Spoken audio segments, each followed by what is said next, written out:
Ne méprisez pas les prophéties, mais examinez tout et retenez ce qui est bon. Amen. L'équilibre.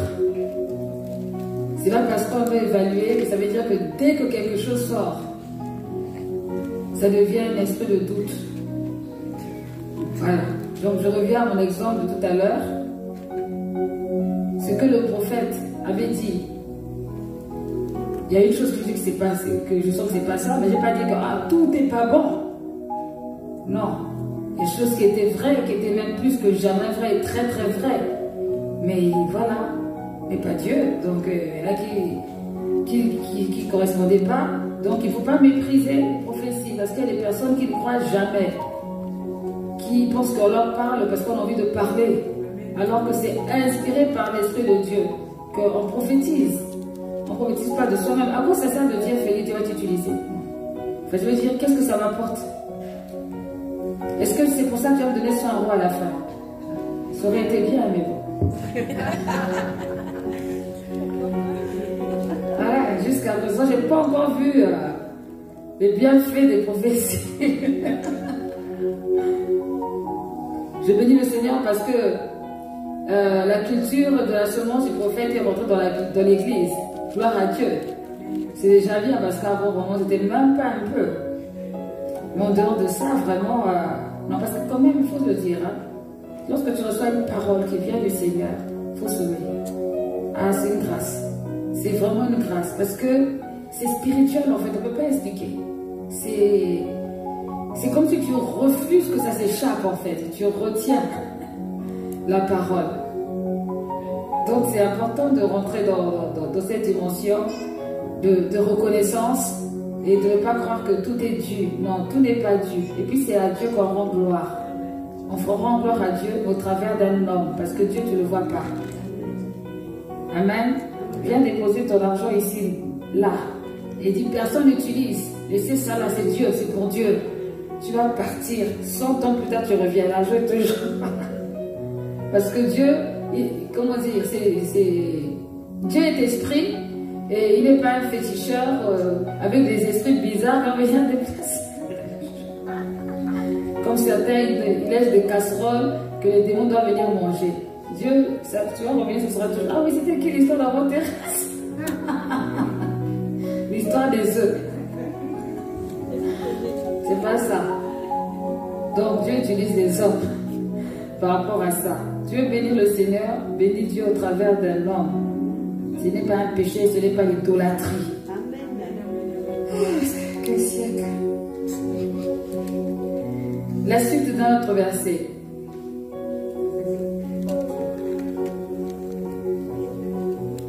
Jean 4, 1.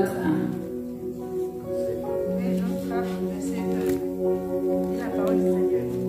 Bien-aimés, ne vous fiez pas à tout esprit, mais mettez les esprits à l'épreuve pour savoir s'ils sont de Dieu.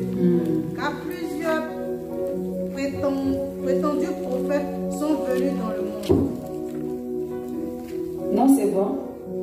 Toujours dans l'histoire des prophètes, série historique. Dans une église, il y a un homme de Dieu qui était venu. L'homme de Dieu a prêché. Il a prêché, il a prêché, il a prêché. Après, c'était le temps d'exercer ce ministère. Et il a dit, Dieu m'a mis à cœur de prendre des mouchoirs. Ah Seigneur. De prendre des mouchoirs et de s'essuyer la sueur avec. C'est une onction de prospérité. Donc, tous ceux qui veulent être prospères, venez toucher, venez prendre les mouchoirs. Je vous le dis authentique. Sur 50 personnes dans l'église,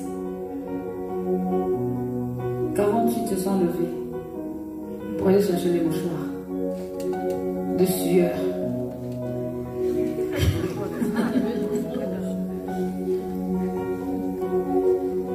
Tu étais là ou pas? Non, tu étais là.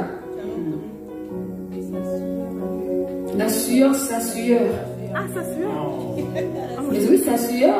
Moi, c'est la sueur de qui? Sa propre sueur. Sa propre sueur. C'était la sueur de tout le monde. Allez voir. Les gens qui ont des révélations idiotes. sont tous levés. Ils sont allés prendre des mouchoirs. Personne n'est devenu prospère jusqu'à aujourd'hui. N'importe quoi. Oui.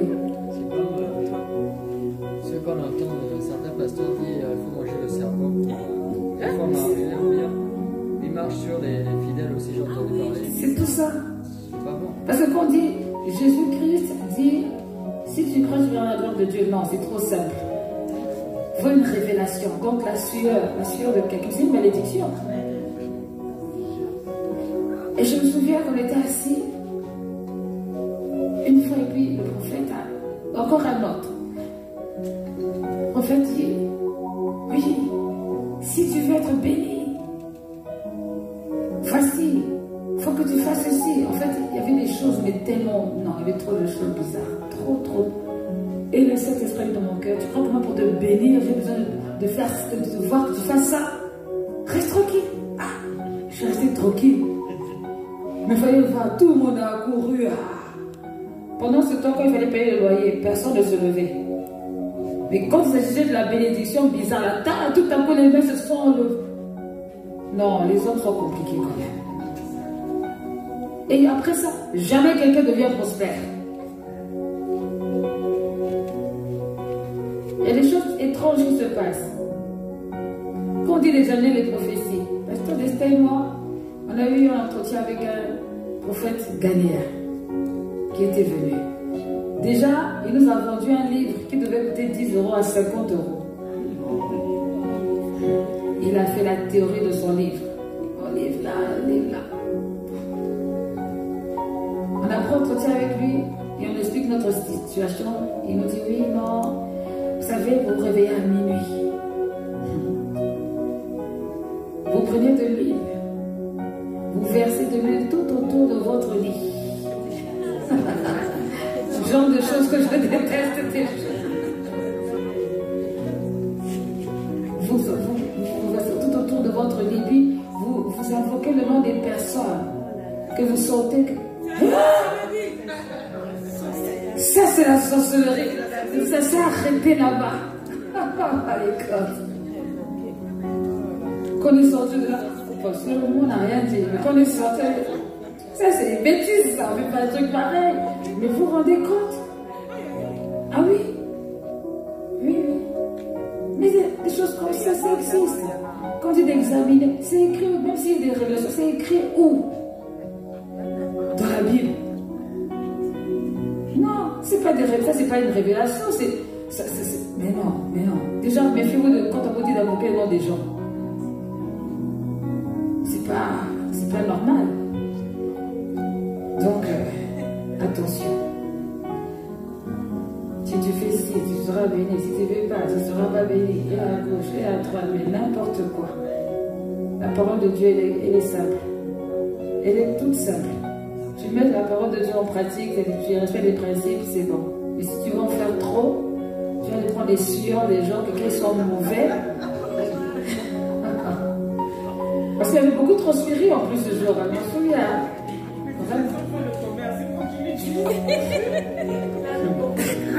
Après, Dieu l'avait bien frappé aussi. Il était tombé malade. Comment? Ces personnes ont eu la chance parce qu'il ne les a pas demandé de payer la sueur. Sinon, il aurait pu les demander, vous pouvez venir, sortez des sous. Mais c'est ce qu'ils ont fait. Il y avait de l'argent aussi. Je croyais que c'était gratuit. Mais non. Non. Je croyais que c'était sué. Quand on vient chercher, en fait, quand on vient, on donne le front et puis on récupère le mouchoir. Je n'avais pas compris ça. Ah oui. Et les gens, ils mettent parfois du monde. Samedi d'après, il y a du monde. Je dis, my God, mais c'est pas possible, ça veut ou quoi? Et ce sont le genre de personnes, le mardi, il n'y a pas enseignement. Vendredi, s'ils ont des problèmes, ils viennent, puis on va prier. On va crier très fort, plus que le monde entier. Pendant que la vie n'est pas réglée. Les dimanches, ils arrivent. Mais il n'y a aucune vie spirituelle avec le Seigneur à la maison. La parole n'est pas mise en pratique, rien. C'est du sable mouvant, ça ne peut pas résister. C'est compliqué. Il faut faire attention. Quand je suis allée en Côte d'Ivoire, Côte d'Ivoire, tout le monde est prophète là-bas. Oui, sinon tu ne seras pas béni. Là-bas, tout le monde est prophète, prophétesse. Prophétesse. J'ai pas beaucoup entendu enseignant. Ça là, non. Enseignant, prophète, prophétesse, apôtre encore, oui. Pasteur, bon, les pasteurs, vous sont tous des escrocs. Donc là, voilà, tous des escrocs, prophète, prophétesse, là c'est bon. Il y a aussi des bons, il y a des vrais. Mais là, il y a des vrais, il y a des faux. Il faut avoir le discernement. Ce qu'il y a à retenir, c'est que le prophète, il ramène le cœur du peuple vers Dieu. Tout ce qui est contraire à cela ne vient pas de Dieu. Il ramène le cœur du peuple vers Dieu. Il transmet le message qui va s'accomplir de façon future ou de façon proche.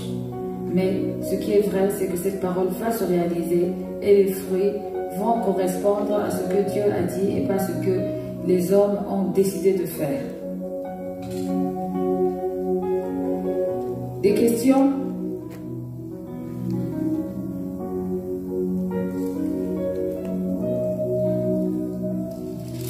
Sur le prophétique?